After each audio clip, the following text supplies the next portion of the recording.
Jangan lupa like, comment, and subscribe channel YouTube TVRI Bengkulu dan nyalakan lonceng notifikasinya.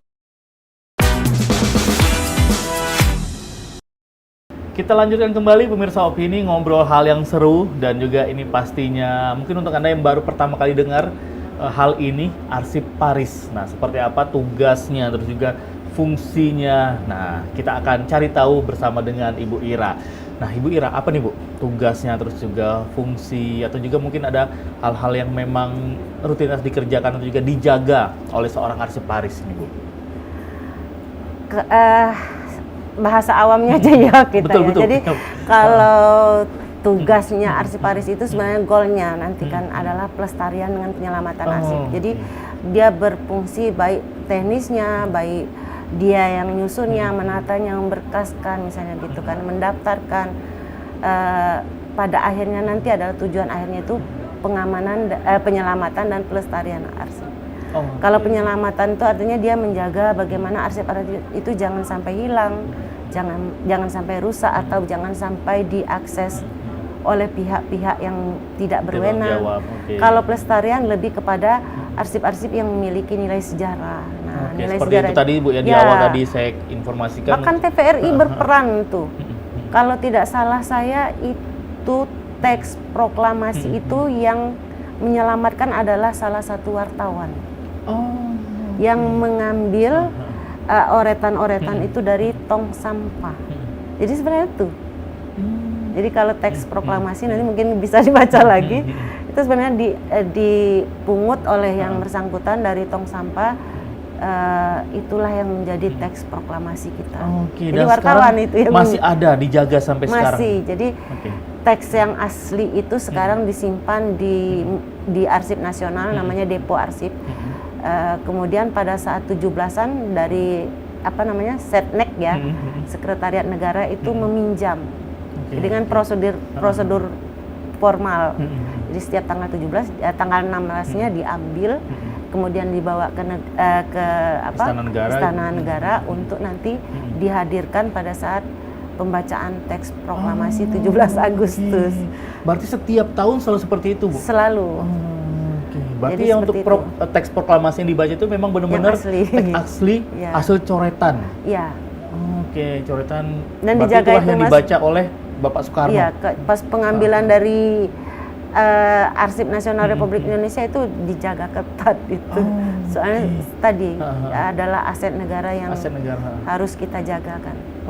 Kalau kita lihat, ini hanya kertas biasa, tapi setelah puluhan tahun itu akan menjadi satu arsip yang memang benar-benar punya sejarahnya, ya seperti teks proklamasi. Nah, kalau untuk arsip Bu, ini arsip apa yang menurut Ibu Ira ini sesuai dengan pengalaman Ibu Ira juga, hal arsip-arsip seperti apa yang memang harus dilestarikan, harus dijaga? Apakah semua arsip, kita katakan misalnya di level pemerintahan, apakah semua arsip yang setiap harinya mungkin ada setelah selesai diketik, tanda tangan, semuanya harus disimpan, atau memang ada sesuatu hal penilaian-penilaian?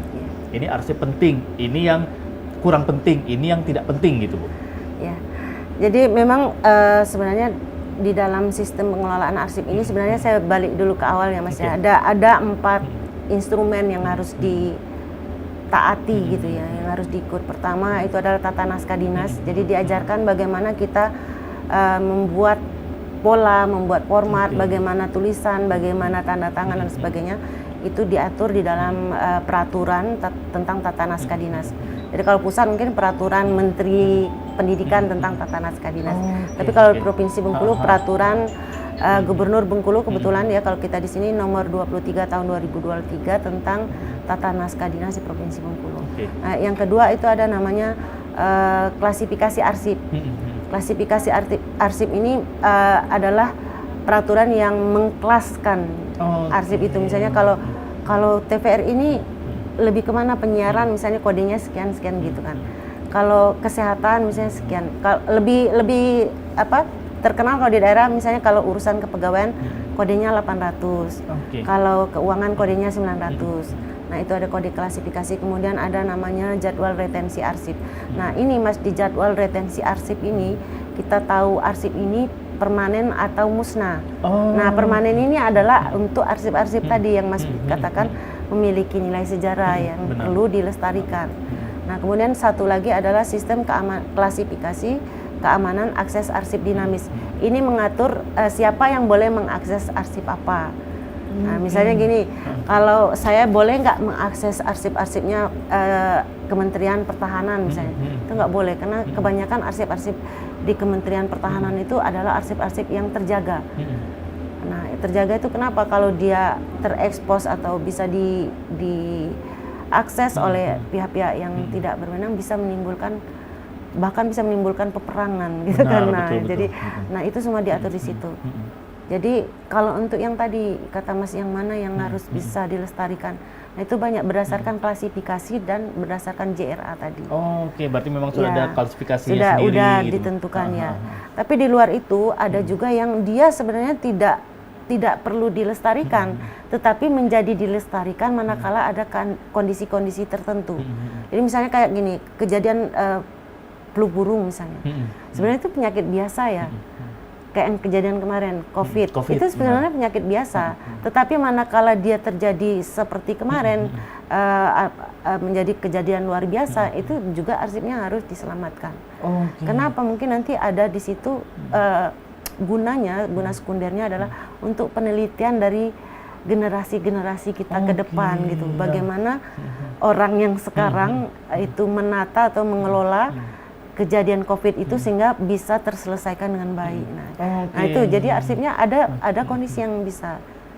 Ada juga sebagai contoh Mas, dulu kan ada sangat terkenal itu lukisan 3 wanita berkebaya. Oke, benar. Itu kan 3 wanita berkebaya biasa aja sih, biasanya, tapi benar. karena itu mempunyai istilahnya ada keistimewaan khusus, itu jadi dilestarikan orang dan bahkan punya nilai seni yang tinggi, yang sangat tinggi itu sampai kan biasa, sekarang. foto biasa. Berarti yang aslinya sekarang masih tersimpan juga. Masih tersimpan. Nah, itu sebenarnya foto biasa kan seperti itu, dan foto itu kan di benteng kita sebenarnya. Betul. Biasa aja tapi menjadi sangat luar biasa karena dia punya nilai-nilai tertentu. Nah, makanya saya juga katakan insya Allah TVRI bisa menyumbangkan banyak yang seperti itu karena banyak peristiwa yang tidak direkam orang dan ternyata dia unik gitu. Ya, mungkin uniknya kalau dilihat 10 tahun lagi, nah ini akan menjadi hal unik. Kalau sekarang mungkin masih biasa bagi kita. Kalau sekarang mungkin ngelihat balik flashback zaman dulu, bandara Bengkulu pertama kali dibuka, orang biasa aja sudah ada bandara. Tapi 25 tahun kemudian orang akan rindu seperti apa sih bentuk ya, ada Bengkulu. Kemarin Mas, ini saya sedikit cerita. Tahun 75-80-an itu ada mobil truk di Provinsi Bengkulu, ini cuma satu itu ya. Dia agak gendut mobilnya, yang memang hampir diketahui oleh seluruh orang Provinsi Bengkulu untuk ngangkut tanah. Gitu. Tanah benar? Ya, disewa. Nah, ternyata itu foto mobil itu sekarang ada gitu. Pas kita expose itu orang pada nyal, saya tahu mobil itu. Artinya dia unik mobil ini. Benar. Padahal dulu biasa aja gitu kan. Mungkin sekarang mobil itu pun biasa, sangat bukan biasa lagi karena mobil buruk ya. Kalau sekarang udah sangat jelek, nggak sama dengan mobil sekarang. Tapi orang pada respon itu saya lihat ya, itu salah satu akun orang teman di Facebook. Saya lihat pengunjungnya itu sudah sampai 500 yang merespon mobil itu gitu. Oke, kalau dilihat kan foto mobil biasa, tapi begitu setelah kita posting seperti sekarang sosial media, orang-orang orang pada nyaut ya. Wah, itu dari zaman Ambo kecil sudah ada gitu. Ada yang ngomong, ya gaya Ambo dulu juga ngangkek tanah pakai mobil itu. Semua pada respon. Nah, artinya itu kan foto yang tidak sengaja dia ternyata memiliki, terutama untuk yang punya ya, ini suatu peninggalan yang perlu dia jaga gitu untuk nanti anak cucunya akan lebih mahal lagi. Kayak gitu. Berarti ini bisa dikatakan juga berat berarti Bu, tanggung jawab seorang arsiparis melestarikan dan juga menjaga semua arsip-arsip yang ada. Contohnya seperti Ibu kan sekarang di daerah, apalagi seperti yang pada saat di pusat menjaga semua arsip-arsip negara yang punya nilai-nilai sejarah. Nah, kalau untuk ini kan semakin tiap hari kan arsip itu kan keluar terus ini. 1 tahun, 2 tahun, 10 tahun, otomatis berkas-berkas kan semakin banyak. Nah, ini seperti apa untuk upaya? Apakah ada upaya? Wah, ini perlu dimusnahkan. Terus apakah ada filterisasi sebelum dimusnahkan? Jangan-jangan takutnya nanti kan yang dimusnahkan malah itu yang penting Iya. gitu, Bu. Jadi kalau arsip ini sebenarnya sama dengan kita manusia ya, ada daur hidupnya juga Oke. gitu kan, diciptakan, kemudian dia digunakan, kemudian dipelihara, terakhir dia di penyusutan. Nah, kalau untuk di penyusutan artinya harus bagus dulu Mas yang 3 ini ya. Oh, Pengelolaannya Betul, apa? betul. Penciptaannya bagus, misalnya ya diregistrasi, kemudian barangnya disimpan, kemudian pemeliharaannya tadi. Maksudnya pemeliharaan misalnya jangan ditaruh di bawah meja lah. Gitu, jangan dibawa di dekat apa misalnya dekat wastafel yang pasti basah Daerah-daerah misalnya. tempat lembab gitu, Jadi Bu, ya? dipelihara ya, ada aturannya ya bagaimana memelihara arsip ini. Bahkan sampai diberi anti jamur dan sebagainya, ada preservasinya juga, ada restorasinya juga. Nah itu lumayan mahal Mas, malahan kalau kita mungkin kalau daerah belum ya, bahkan ada yang pemeliharaannya sampai dengan perbaikan ya, menggunakan kertas Jepang itu, tisu Jepang itu 5 juta 1 meter. Itu kan. Jadi dia memperbaiki arsip. Kemudian yang dimasukkan ke dalam freezer yang suhunya di bawah 1000 derajat, di bawah min 1000 gitu kan. Nah itu ada di Arsip Nasional kalau kita belum punya. Jadi di situ kemudian untuk tadi saya bilang kalau untuk sampai ke penyusutan harus di 3 ini harus bagus dulu. Apa yang mau disusutkan, apa yang mau dilestarikan kalau di 3-nya tidak baik. Nah, jadi kita harus baik. Tadi misalnya ada di TPRI punya pita ya, kalau dulu masih pita. Nah kalau pitanya itu misalnya jamuran itu kan harusnya kita dipelihara lagi, dibersihkan gitu, preservasi. Nah terakhir baru penyusutan. Penyusutan ini ada 2. Pertama dia dimusnahkan, itu harus memenuhi kriteria 4 kriteria. Pertama arsipnya tidak punya nilai guna lagi. Ya. Kemudian tidak ada peraturan atau perundang-undangan yang melarang. Dan tentunya masih banyak Iya. apa saja atau kriteria untuk arsip ini dimusnahkan. Nah, tapi kita akan lanjut lagi nih pemirsa Opini. Yang penasaran seperti apa prosesnya, jangan kemana-mana, tetap di Opini, obrolan pas di sini.